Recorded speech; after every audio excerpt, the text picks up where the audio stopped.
Bonjour, cette semaine je vais vous parler de ce livre, le livre de Sarah, d'un auteur américain, Scott McClanahan. Bon, c'est un petit peu compliqué à prononcer, vous direz simplement le livre de Sarah. Alors je vais vous lire tout de suite ce qu'en dit son éditeur, à savoir l'Olivier, les éditions de l'Olivier. Étoile montante de la littérature indépendante américaine. Eh bien, figurez-vous, je veux bien le croire, parce que ce livre est vraiment top. Je vous en parle comme ça parce que c'est le ton du livre, un peu familier, un peu parlé, évidemment, du faux familier parlé. C'est très écrit, cette affaire-là, et c'est un de ses charmes. Mais voilà, ça se passe comme ça. Alors l'histoire, c'est celle de Scott, parce que le héros du livre, un anti-héros, c'est quand même l'auteur lui-même. On soupçonnerait qu'il nous raconte sa vie, et bien il prend son prénom. Et on imagine bien que son épouse s'appelle Sarah, enfin son épouse. Voilà comment il commence l'histoire.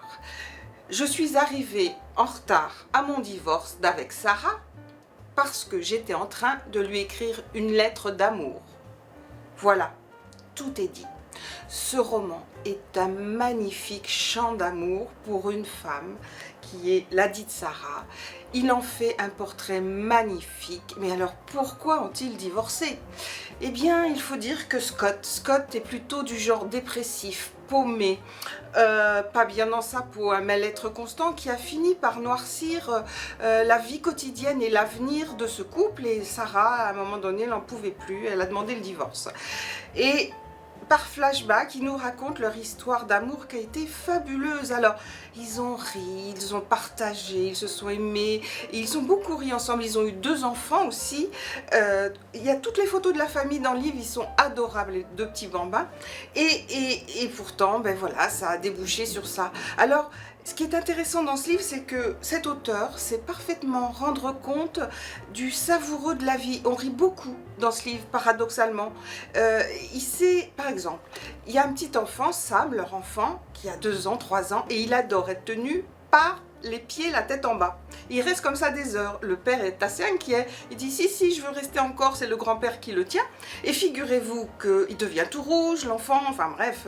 Et tout ça est assez drôle et il y a plein de scènes de ce type. Et l'auteur finit par conclure, ah oui, mais on ne peut pas rester comme ça toute sa vie, la tête en bas. Ou alors, il faut quand même essayer. Évidemment, il nous parle de lui. Et ce roman est truffé de scènes absolument délicieuses, parfois dramatiques, parce que Sarah est infirmière. Et elle ramène de l'hôpital des histoires assez rudes de ce qui se passe, par exemple, en fin de vie. Donc, et tout ça se mêle, voilà, c'est exact. Il y a des considérations politiques aussi, mais dans le dosage du réel, c'est-à-dire nous-mêmes, nous avons nos réflexions sur l'évolution de la société, eh bien, il intègre ça dans les scènes cocasses, dans les moments plus dramatiques, et il y a du Bukowski là-dedans. Alors, pas du Bukowski côté graveleux, un peu, voilà, glauque, non, le Bukowski qui est rude et cru, mais qui sait dire tout le sel et la beauté de la vie. En même temps, sa poésie. Mais c'est très différent quand même, parce que c'est une écriture jeune, et ça fait du bien. Il fait plein d'expériences avec son écriture. Par exemple, il y a des petits paragraphes que je qualifierais de sériels. Il dit la même phrase, une petite phrase qui est pleine de sens d'ailleurs, mais plusieurs fois. Et on entend parfaitement dans notre oreille la façon dont elles se disent à chaque fois. C'est incroyable.